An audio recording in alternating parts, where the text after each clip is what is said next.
Amém, irmãos? Vocês conseguiram achar João capítulo 15 aí, depois desse tempo todo? Glória a Deus. Tem aqui também, nós vamos ler do versículo 1 até o versículo 5. Do 1 até o 5, nós vamos ler. Diz assim a palavra do Senhor: Eu sou a videira verdadeira e o meu pai é o agricultor. Todo ramo que estando em mim não dá fruto, ele corta. E todo que dá fruto, ele poda, ou limpa, depende da sua versão, para que dê mais fruto ainda. Vocês já estão limpos pela palavra que eu tenho falado.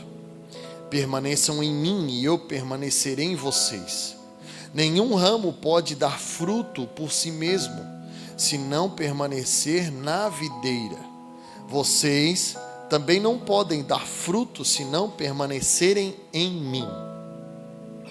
Eu sou a videira verdadeira e vocês são os ramos. Se alguém permanecer em mim e eu nele, esse dará muito fruto, pois sem mim vocês não podem fazer coisa alguma, ou sem mim nada podeis fazer. Amém? Guarde essa frase dentro do seu coração e feche seus olhos, por favor. Pai, nós queremos te louvar, bendizer o teu nome, Senhor, porque tu és bom e a tua misericórdia é infinita. Ela dura para todos sempre, Senhor. E essa noite estamos sendo agraciados pela tua presença, pelo teu favor, pela tua glória, Senhor. E queremos, Senhor, usufruir desse momento ao máximo, Senhor. Como fomos ministrados em meio aos louvores, Senhor, queremos parar tudo que estamos fazendo, queremos esquecer as demandas do lado de fora, Senhor, e nos concentrar por alguns minutos no que o Senhor vai falar aqui do lado de dentro, mais especificamente dentro dos nossos corações. Que essa tua palavra rema, revelada, que vem do alto, Senhor, possa adentrar nos nossos corações e lançar uma boa semente, Senhor, que dê fruto até 100 vezes aquilo que nós imaginamos no dia de hoje.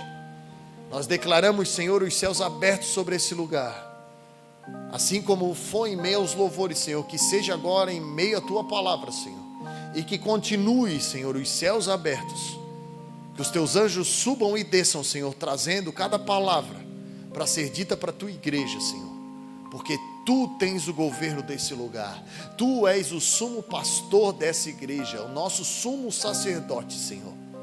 Tu és aquele que intercede por nós com gemidos inexprimíveis, quando em meio às lágrimas as palavras nem saem da nossa boca, nem força para falar nós temos, mas o teu Espírito, Senhor, ele sonda o nosso coração e intercede por nós de uma forma extraordinária, Senhor. É por isso que nós oramos, Senhor, porque nós cremos e nós queremos receber a tua boa palavra essa noite. E que tudo isso aconteça, Senhor, para a glória do teu nome. Em nome de Jesus. Amém. E graças a Deus. Aleluia. João 15, o início de João 15 fala sobre a videira verdadeira.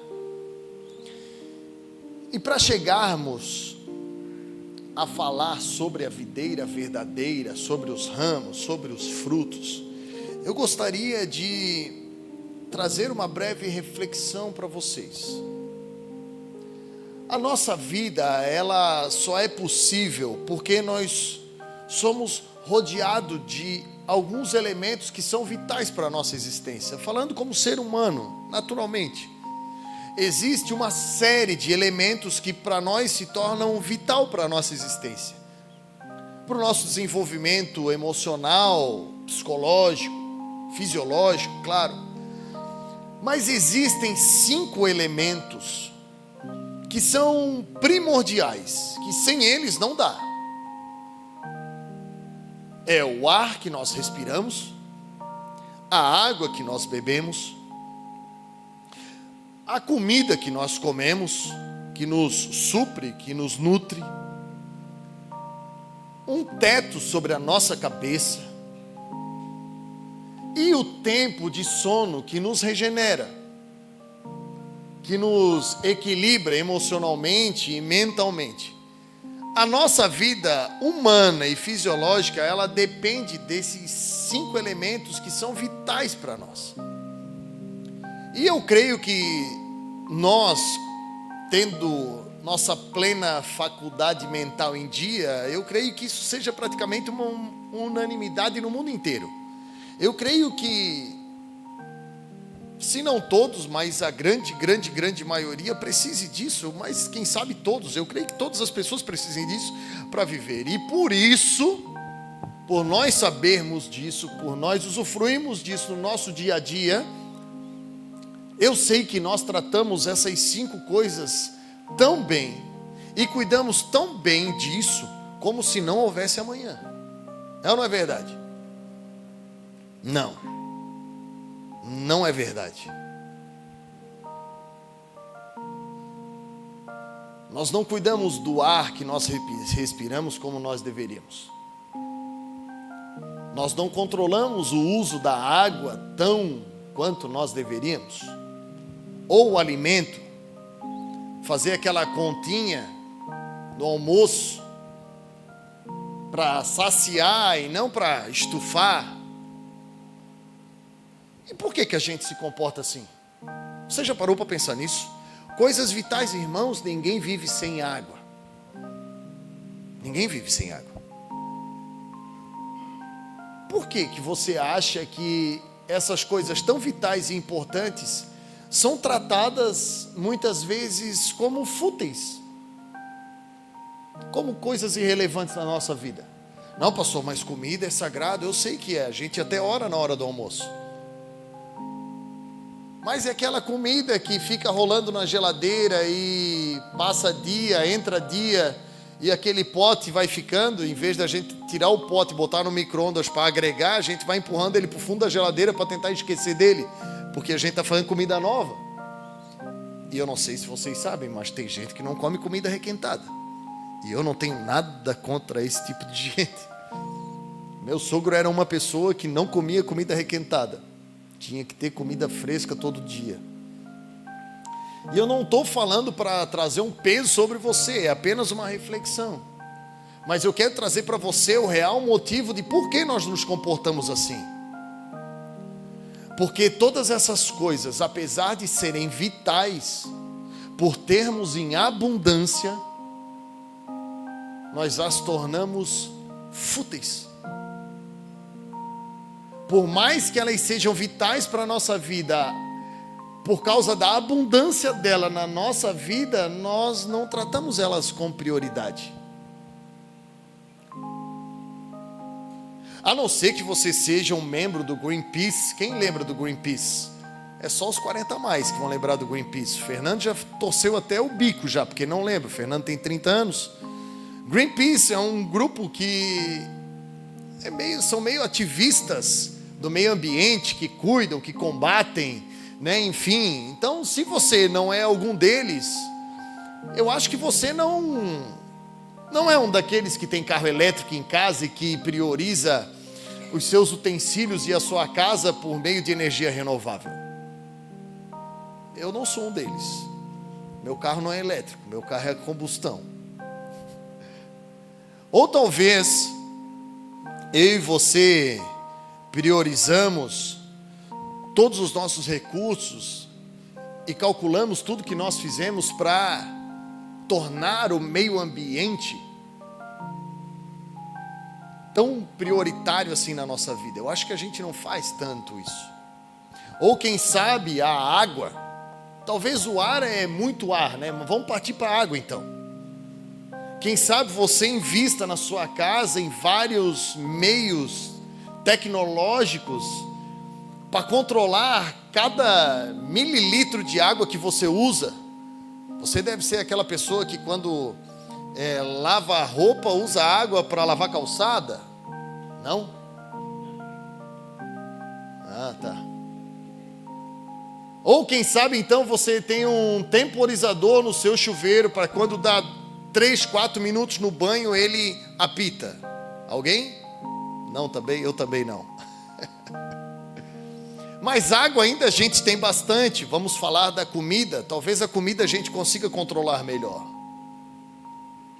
Sem comida também não dá para viver. Possível viver alguns dias.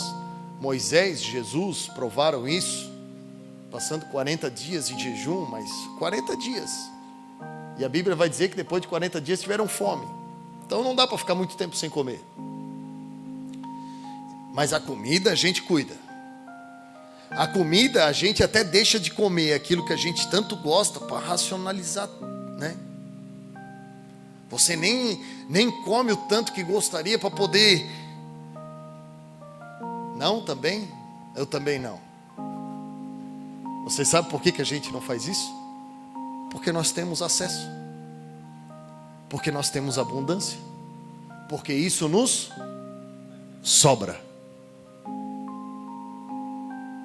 Tudo que é vital para a nossa vida, que eu e você temos com abundância, nós tratamos como sobra. E eu fiz essa breve introdução porque eu gostaria de falar com você sobre vitalidade. Nós falamos aqui sobre a vitalidade de alguns elementos que são vitais para a nossa vida. E eu tenho uma pergunta para fazer para você essa noite. Dentre muitas outras, não precisa me responder. Mas é uma pergunta para você. O quanto que Jesus é vital para a sua vida? Eu sei, essa pergunta é meio desconfortante. Mas eu preciso testemunhar algo para você. Foi essa pergunta que o Senhor me fez, através desse texto que você lemos. Eu estava estudando, estava lendo a Bíblia, e eu senti no meu espírito alguém falar: sem mim tu não pode fazer coisa alguma, sem mim tu não pode fazer nada. Eu disse, pensei comigo, não deve ser comigo, deve ter errado o endereço, deve ser na casa do vizinho, porque eu sou cristão, sou pastor, prego, trabalho na igreja, faço tudo que eu posso, né? A gente tenta viver da melhor maneira possível. Eu disse, meu Deus, como é que o Senhor vai me dar um carteiraço desse? Deve ser, né? Deve ser para o vizinho, talvez, ou alguém que estava passando na frente da minha casa naquela hora e Deus quis falar com ele e eu ouvi. Eu pensei que fosse assim, ia ser tão legal se fosse assim. Mas aí me bateu um lapso de humildade. Foi bem rápido assim essa conversa.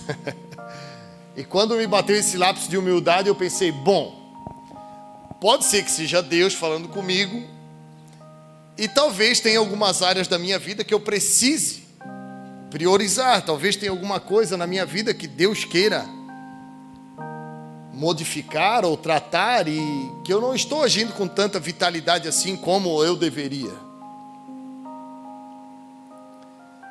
Eu vou dizer para vocês, quando eu recebi essa palavra, quando o Senhor falou isso ao meu espírito, que sem Ele nada eu posso fazer.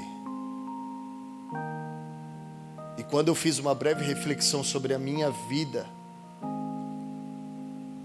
eu fiquei com um temor que eu não sentia há muito tempo. Mas não foi só um temor. Foi um temor misturado com a sensação de perder algo importantíssimo.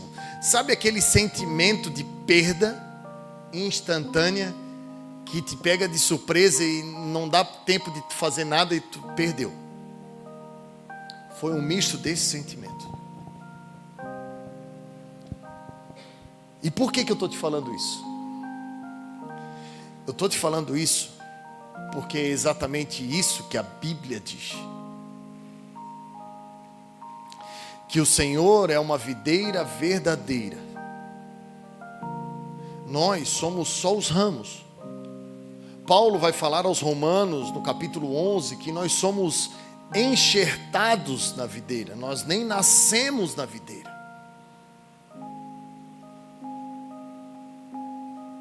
E ele diz, mas não se vangloriem por isso, porque isso não torna vocês melhores do que ninguém, porque Deus só fez isso para a salvação de vocês e para colocar ciúme no povo dele. Então, a videira verdadeira não é importante por causa dos ramos que estão enxertados nela. Não, a videira verdadeira ela é importante porque ela está sob a tutela de um agricultor. Porque as raízes dela são profundas. E porque existe alguém o tempo inteiro cuidando dela. E da mesma maneira que o agricultor cuida da videira verdadeira, assim o agricultor também cuida dos ramos que estão na videira verdadeira. Ramos que por ora receberam a vitalidade, algo poderoso da videira, mas que por algum motivo, quem sabe por esquecer dessa vitalidade genuína, de sem essa videira não poder produzir frutos, de uma hora para outra pararam de produzir frutos. E o texto vai dizer que quando um ramo não produz fruto, ele corta.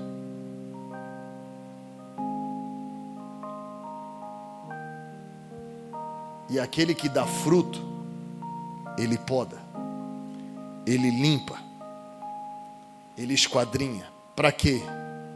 Para que dê mais fruto ainda. Essa limpeza, ela vem e ela só é possível através da palavra. Jesus disse: vocês já estão limpos pela palavra. Irmãos, isso daqui está acontecendo na última ceia de Jesus Cristo presencialmente com seus discípulos. Depois você pode ler, começa lá em João capítulo 13. Jesus lavando os pés dos discípulos. Em João 14, não se turbe o vosso coração. Então ele começa a ensinar e começa a falar abertamente aos seus discípulos, porque chegou a hora. Jesus está nutrindo de informações celestiais pessoas que estão no natural. Jesus está limpando aqueles homens através da palavra. Judas já tinha saído. Então ali estavam os de verdade. E por Jesus saber que aqueles de verdade estavam ali, então ele abre o jogo. Ele diz: eu sou a videira verdadeira e tudo que eu vou falar agora é verdade. Não que o que eu falei antes era mentira. Mas eu preciso que vocês entendam quem eu sou, para que futuramente vocês percebam quem vocês podem ser e quem vocês vão ser e o que vocês vão fazer através de mim, porque sem mim nada vocês poderão fazer. Mas não se esqueça, ramos que estavam enxertados na videira se esqueceram onde estavam e foram cortados. Foram tirados do seu lugar. Mas isso não é porque o agricultor é ruim ou porque o Senhor é mau, não. É porque lá em Romanos, Paulo vai dizer, vai falar sobre a severidade e sobre a bondade de Deus, coisas pouco faladas hoje em dia. Porque Deus é amor, porque Deus é bondoso, porque Deus é maravilhoso, e Deus é mesmo. Mas Deus também é severidade, e Deus também é bondade. Porque Deus é justo. E eu e você podemos nos blindar e nos munir, nos limpar, nos podar, sendo encorajados, exortados, edificados, consolados através da palavra. Não existe nada que esteja acima da palavra. A palavra é a verdade. E para falar de vitalidade, eu gostaria de falar de 3 elementos que eu e você podemos potencializar para nós não passarmos, talvez por situações que nós passamos e que a vida por intempéries, por situações, por pessoas, nos levaram. Porque eu não sei aqui, mas lá em Penha acontece muito. Pessoas que confessaram Jesus, pessoas que passaram por aquele primeiro amor, pessoas que tiveram um relacionamento genuíno com o Senhor, foram se esquecendo dessa vitalidade, foram se esquecendo da videira verdadeira, foram se esquecendo do seu propósito de vida e pararam de frutificar. Pararam de fazer aquilo que vinha de informação da própria videira para poder, quem sabe, sustentar seus galhos grandiosos, formosos, porque para a árvore talvez seja mais legal ter galhos grandes do que frutos grandes. Uma árvore grande, frondosa, porque as folhas permanecem, o fruto as pessoas arrancam, as pessoas levam embora. E os galhos não, os ramos não, eles se ramificam, eles vão, e as pessoas olham de longe e veem, meu Deus, que árvore grandiosa, meu Deus, deve ter muito fruto nessa árvore, que árvore bonita, que folhas verdes, e quando chegam perto, ela não foi podada, e os seus galhos são grandiosos, mas não tem fruto.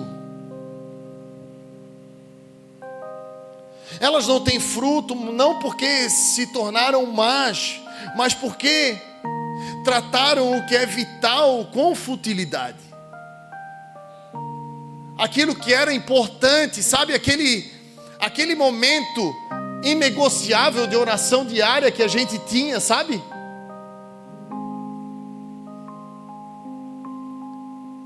Nem que fosse 5 minutos, ou quem sabe aquela oração de sair da cama, Senhor, abençoa o meu dia em nome de Jesus, amém, vai. Mas nem isso a gente às vezes não faz mais. Por quê? Porque a gente já acorda. Não é porque a gente está em pecado, irmão. Nós não estamos falando de pecado. Nós estamos falando de vida. Nós não fizemos isso pensando. Não é um pecado escrachado, não. É porque as demandas estão tomando conta. Nós não estamos frutificando. Logo, nós vamos fazer qualquer outra coisa. Mas aquilo que o Senhor mandou nós fazermos, nós não vamos fazer, porque nós estamos atarefados.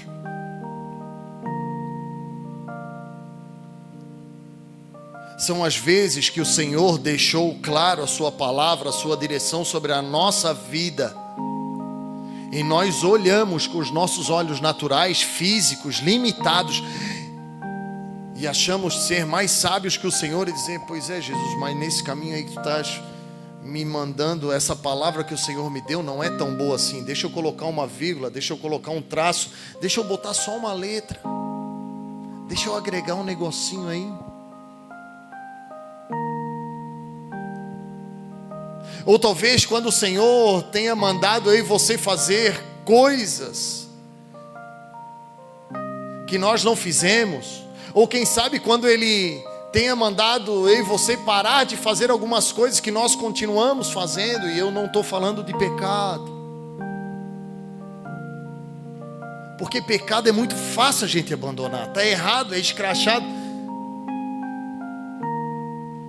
Você não vai passar no boteco e ver um crente genuíno tomando uma 51, não vai. O problema não é largar o que é errado para o Senhor. Isso é fácil, isso é comum. Agora, largar aquilo que é lícito, considerar tudo como perda, irmão, é tudo. Mas Jesus não está dizendo que tu tem que abandonar tudo. Jesus está dizendo, considere. Coloque na balança. Não pode ter ninguém mais importante na sua vida do que eu. Não pode ter nada mais vital na sua vida do que eu. Não pode ter pai, não pode ter mãe, não pode ter esposa, filhos, campo, não pode ter nada. E Jesus não está dizendo para a gente menosprezar essas coisas. Jesus só está dizendo que Ele tem um lugar superior para todas, sobre todas essas coisas. Jesus está acima de tudo. Quantas vezes o Senhor nos deu palavras e nós nos calamos? Não, esse negócio aqui, essa palavra aqui, se eu falar... E quantas vezes a nossa língua coçou e Deus falou assim, ó, não fale, e a gente foi lá e falou.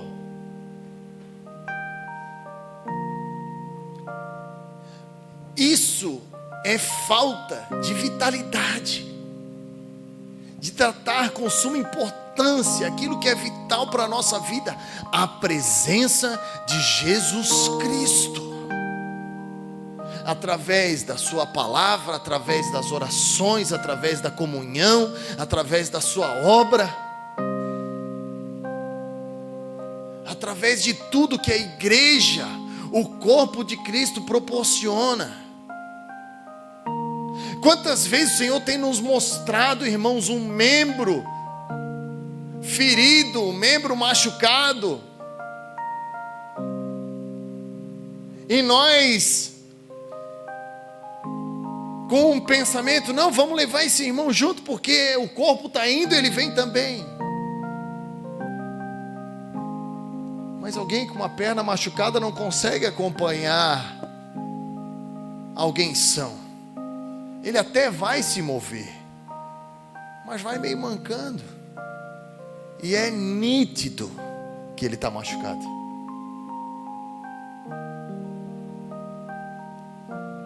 Mas esse corpo não está sobre o cabeça que é Cristo. Não.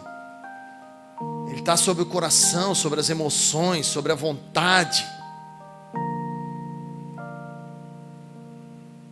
Por quê? Porque ele não está produzindo. Ele só está indo para qualquer lugar, menos por cento da vontade de Deus.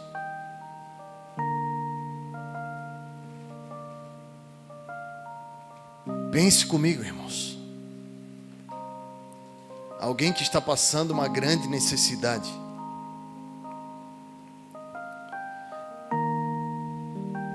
Essa pessoa, para ser suprida,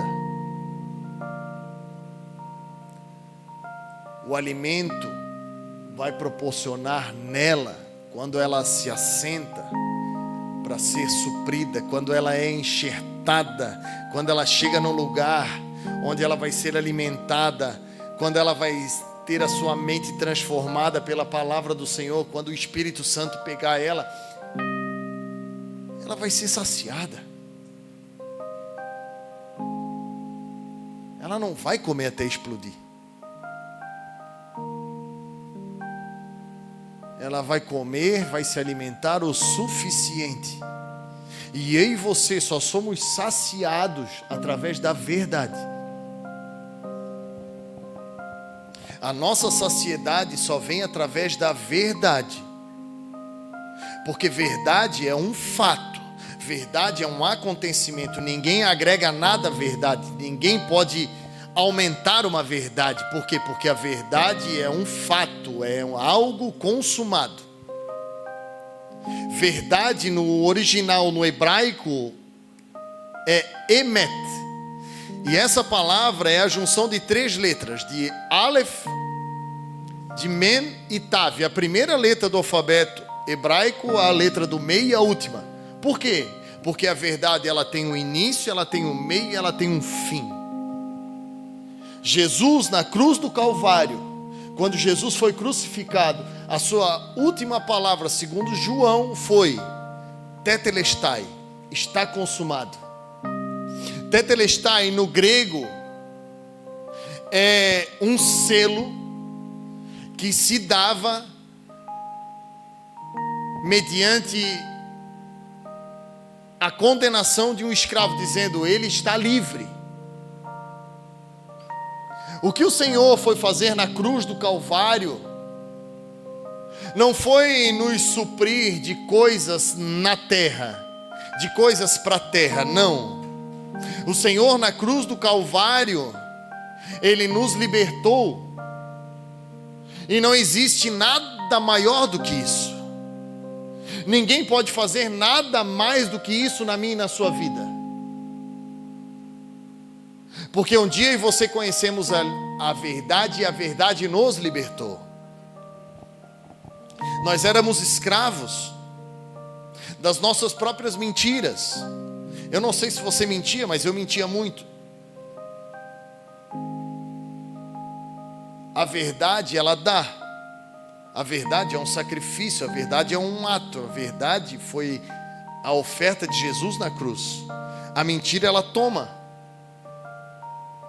Porque você conta uma mentira e você precisa alimentar essa mentira, e isso nunca tem fim.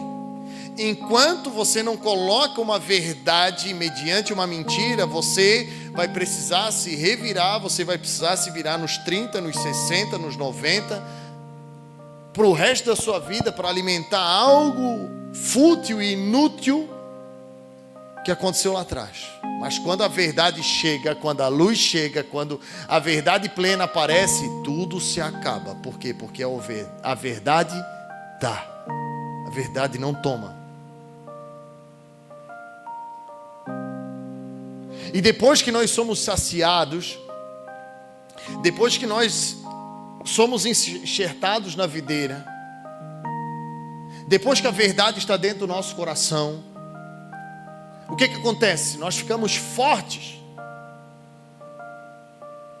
mas não na força do nosso braço, porque a nossa força vem justamente da consciência da nossa fraqueza.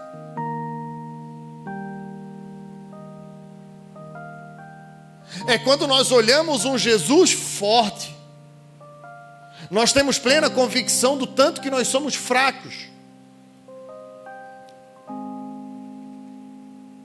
E isso não é porque nós somos crentes fracos, porque quem falou isso foi Paulo. Ele falou à igreja de Corinto, ele disse que por causa das revelações, e foi dado um espinho na carne para que ele não se engrandecesse por causa das revelações. A dizer, o mensageiro de Satanás. E ele orou por 3 vezes. E o Senhor disse para ele: Paulo, a minha graça te basta, porque o meu poder se aperfeiçoa na tua fraqueza, não na tua força. E aí ele entendeu, ele disse: opa, então eu vou me gloriar cada vez mais na minha fraqueza, para que o poder de Jesus Cristo se aperfeiçoe em mim. A consciência da nossa fraqueza nos torna invencíveis em Cristo Jesus. E depois que nós estamos saciados, depois que nós estamos fortes no Senhor, conscientes da nossa fraqueza, vem o contentamento, vem a alegria, vem o júbilo. Irmãos, nós éramos necessitados. Nós vagávamos por aí,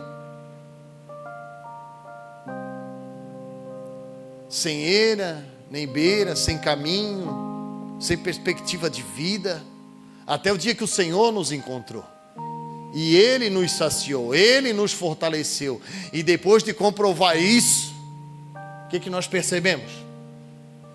Eu não preciso mais de ninguém, eu só preciso dEle. E aí lá na carta aos Filipenses, Paulo vai dizer assim, ó: eu sei o que é estar contente em toda e qualquer situação.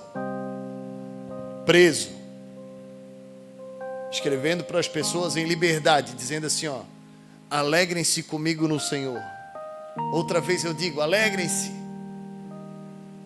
Você já imaginou eu e você aqui, vivendo a nossa vida, indo e voltando, reclamando das coisas que nós queremos, não temos, mas correndo atrás, E isso também não é pecado. Se capacite, peça, busque e bata, porque a porta vai se abrir. Mas sabe aquele sentimento de, meu Deus, podia, né? Podia dar certo, sabe? Aquele negócio, aquela porta podia se abrir. Porque não precisa pecar para não estar contente. Basta não estar contente. Se você não está satisfeito com o Senhor, você não está satisfeito com o Senhor. Não tem meio termo. E depois de Paulo viver tudo isso, ele vai dizer: eu sei o que é ter muito, eu sei o que é ter pouco, eu sei o que é ser humilhado, eu sei o que é ser exaltado. Eu tenho experiência em todas essas coisas e eu aprendi a viver contente em toda e qualquer situação, porque o meu contentamento não depende das coisas de fora. O meu contentamento vem de dentro, porque eu estou enxertado na videira verdadeira. O meu contentamento não vem só quando eu ganho. O meu contentamento vem quando eu perco, porque com Jesus até quem perde ganha. Com Jesus quem chega por último chega na frente, porque não é a posição terrena que vai dizer quem eu e você somos. É onde eu e você estamos, é numa pessoa. Isso vai determinar quem eu e você somos.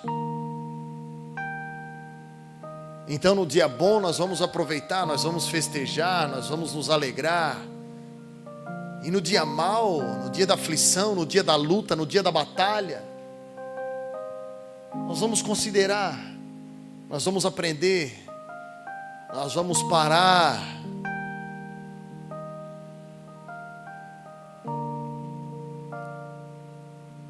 Eu aprendi uma importante lição em meio às batalhas.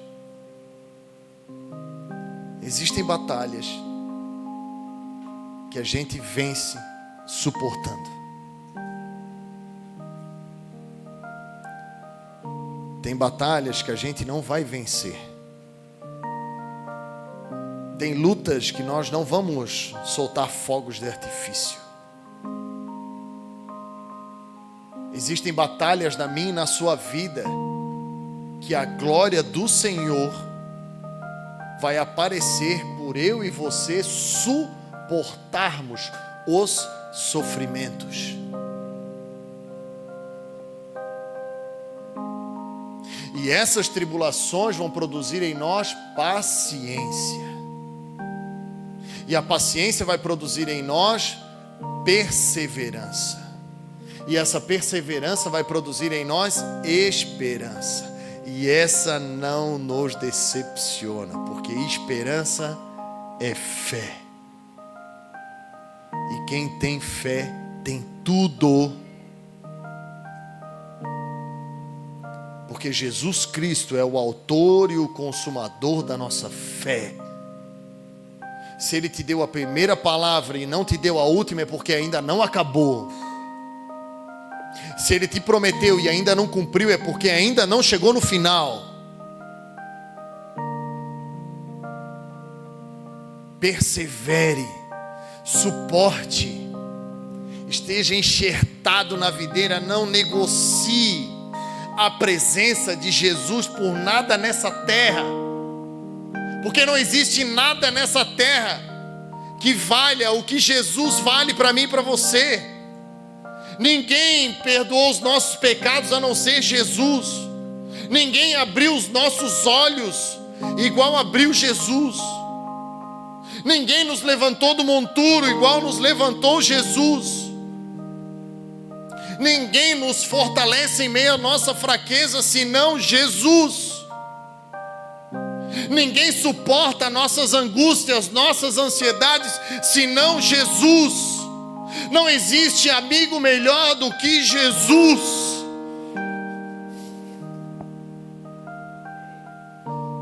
Melhor amigo não há.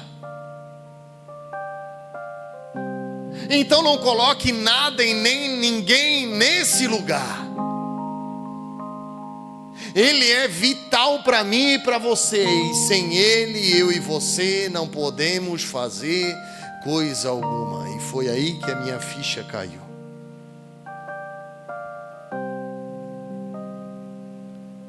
Foi aí que eu decidi me arrepender.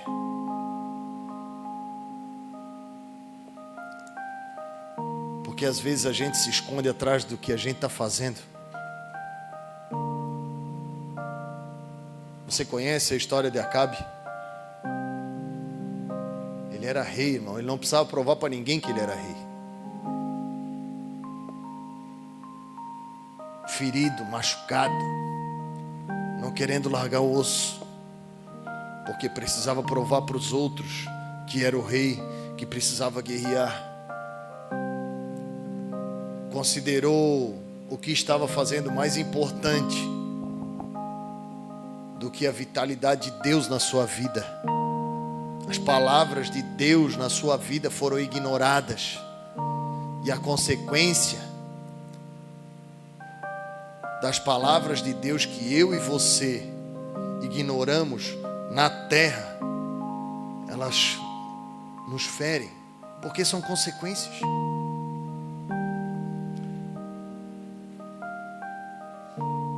É simples assim.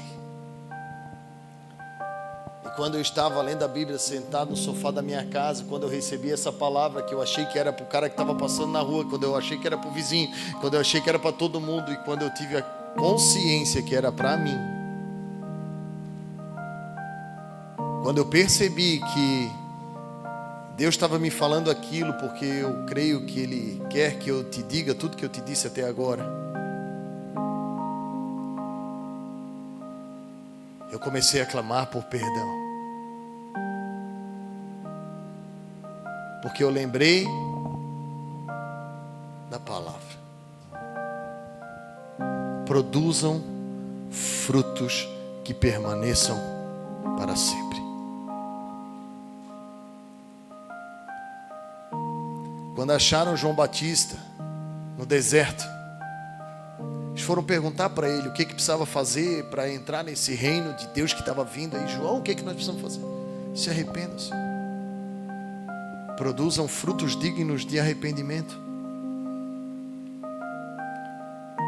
Aquele que roubava, não roube mais. Aquele que mentia, não minta mais. Aquele que adulterava, não adultere mais.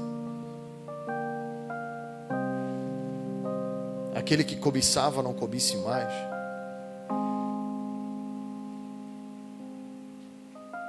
Mas eu não estava fazendo nada disso de errado. Mas eu tinha consciência de dentro de mim que por algum tempo eu iria deixar essa vitalidade de lado. É apenas uma reflexão do que é importante e do que é vital para mim e para a sua vida. Mas é algo poderoso que o Senhor quer derramar sobre mim e sobre você essa noite.